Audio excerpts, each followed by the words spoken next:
Mabuhay mga kaperlas, ito po ang inyong lingkod na si Pearly na bumabati ng mapagpalang araw sa ating lahat.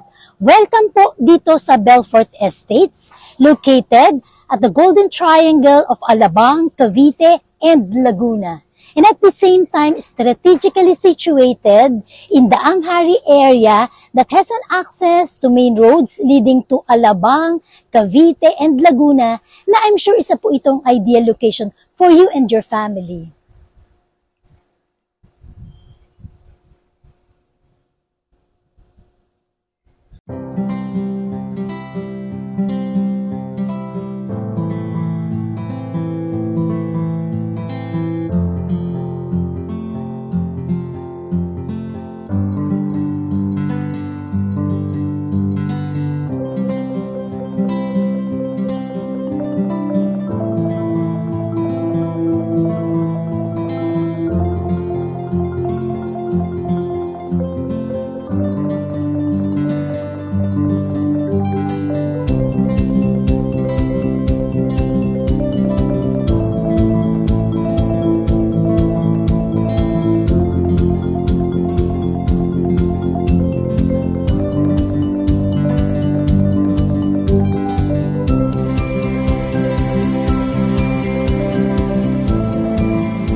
Mabuhay mga kaperlas, ito po ang inyong lingkod na si Pearly na bumabati ng mapagpalang araw sa ating lahat.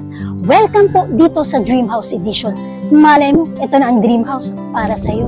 But before we proceed, gusto ko po kayong imbitahan na mag-subscribe, like, share, and hit the notification bell para ma-update po tayo sa susunod pa po nating mga videos. So narito po tayo ngayon sa Vivian House Model, dito pa rin po sa Belfort Estates. So ang location po natin, dito po tayo sa Barangay San Miguel, Molino 4, Bacoor, Cavite.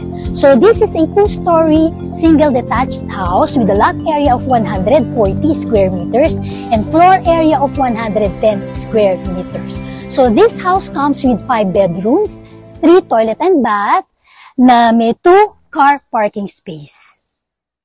So it's time for us na mag-house tour. Tara, let's samahan nyo kami.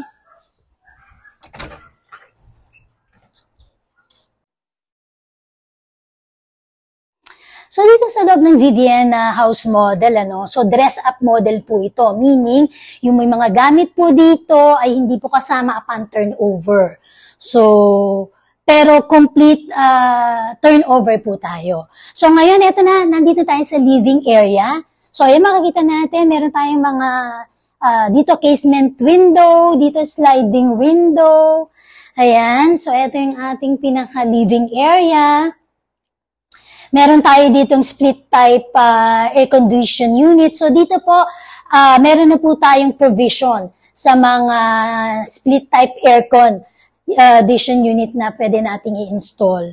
Ayan, and then meron din po tayong mga available na mga power outlets natin dito. Meron tayo ditong meron din available na or provision na sa ating mga cable TV and telephone.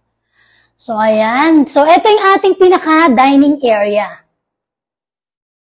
Ayan. So, meron din tayo ditong sliding, window, maaliwalas. Meron tayo ditong magandang design, Itong design natin, hindi ito pa kasama sa, sa turnover po, yung design. Plain, lang po tayo dito. Plain ceiling lang tayo. So, ayan. Meron tayo ditong lanay area. Mamaya po natin pupuntahan yan, So, dito muna tayo sa kitchen area. So, meron tayong available dito na kitchen island. So, ito na yung ating kitchen countertop na merong tiles. Meron din tayo ditong stainless steel na kitchen sink. Ayan, meron din tayo ditong mga overhead na kitchen cabinet. Ayan. So, dito sa ground floor, available or matatagpuan natin yung first bedroom. So, i-check natin.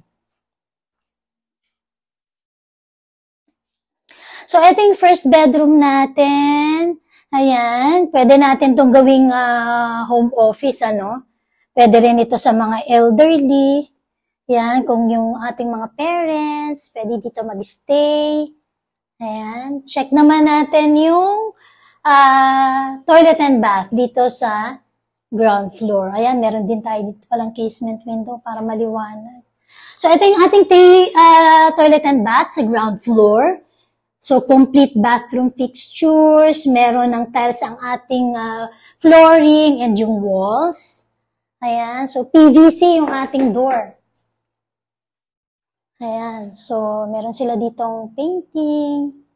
And then, moving forward, check naman natin yung second floor. So, yung ating stairs dito, concrete with wood planks. Yung ating railings ay wood. Yung ating handrails pala, no? Wood. Yung ating railings ang steel. Ayan.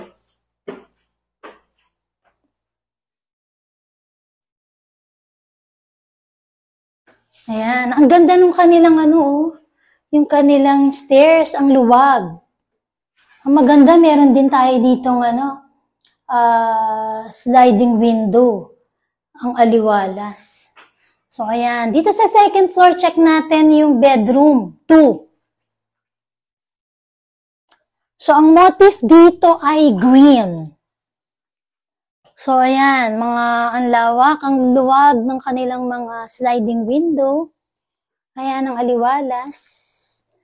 Ayan. So, yun, nabanggit ko na meron tayong provision ng ating split type air condition unit. Ayan. May cabinet dito, double size bed. Ayan, may side table. Okay. Check natin yung next bedroom. So, ito yung ating pinaka-third bedroom, So, ang motif naman natin dito, cream. So, ayan. Ang gaganda ng mga bintana. Ayan. So, ang maganda talaga kasi pag single detached, talagang yung lahat ng bedrooms may mga bintana kasi nga open yung ating paligid, yung space, Ito, meron silang ito pala yung clubhouse. Ayan. Tapos, ito yung meron din sila dito ang cabinet. Ayan. Check naman natin yung next bedroom. So, ito yung ating pinaka-fourth bedroom. So, itong ating fourth bedroom, ang motif naman niya, blue. So, ito, may mga bintana. Ayan, yan ang maganda pag single detached. Lahat may bintana, maaliwalas. Ayan. So, itong room, medyo smaller room to, Yung size niya medyo mas maliit compared doon sa iba. Ayan. So, i-check naman natin dito yung ating common toilet and bath dito sa second floor. Ayan, complete bathroom fixtures din. May mga tiles na rin sa flooring, sa walls. Meron tayong tawag dito sa window natin, owning window para sa ating ventilation. Ayan, and then meron din tayo ditong may shelves na nilagay dito sa pinaka-hallway natin. Spacious yung hallway natin, Actually, yung mga bedrooms talagang spacious, ang lalaki. So, ito na yung ating pinaka-master bedroom. Ito yung fifth bedroom. So, ang motif naman natin dito ay gray. White and gray naman. So, ayan, may provision tayo sa air condition unit, split type, may paintings, ayan. Ayan, may mga malalawak na sliding window, maaliwalas. Ayan, ito yung kanila palang pool area, swimming pool area. Ayan. And then yung ating bed dito ay queen size. Ayan, na meron ding side table.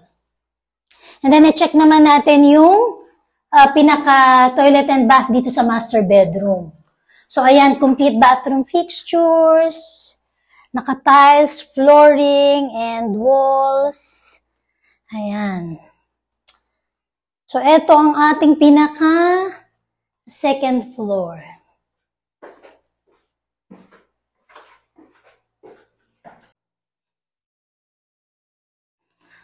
So, ayan, i-check naman natin dito sa lanay area. Ayan. Ang ating lanay area.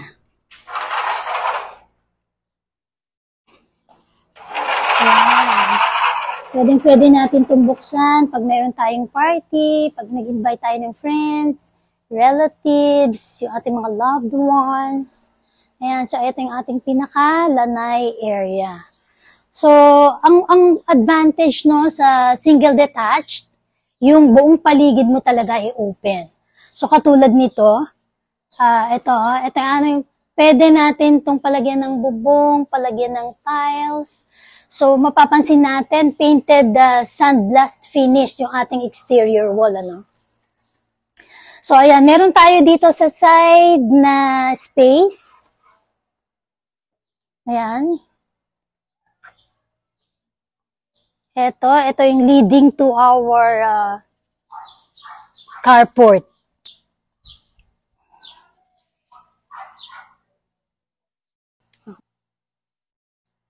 So, dito sa kabilang side, open din, ano? May open space din tayo dito, no? Pwede rin natin lagyan ito ng bubong kung gusto natin. Yung landscaping, o, diba? Ang ganda. May mga halaman.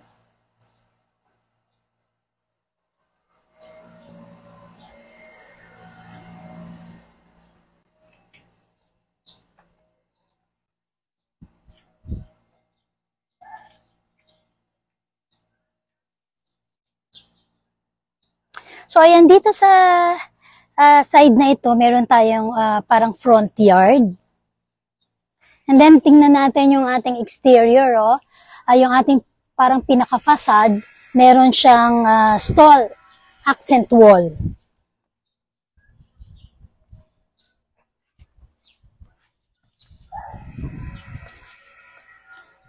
So, dito naman sa side na ito yung ating pinaka parking space. So, dalawang sasakyan kasyang-kasya dito.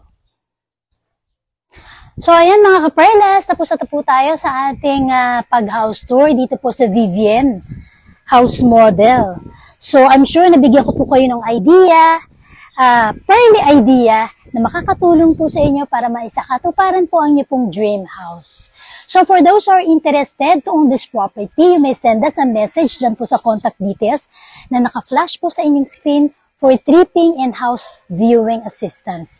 Ito pong muli ang lingkod na si Pearly na nag-iiwan sa inong payo.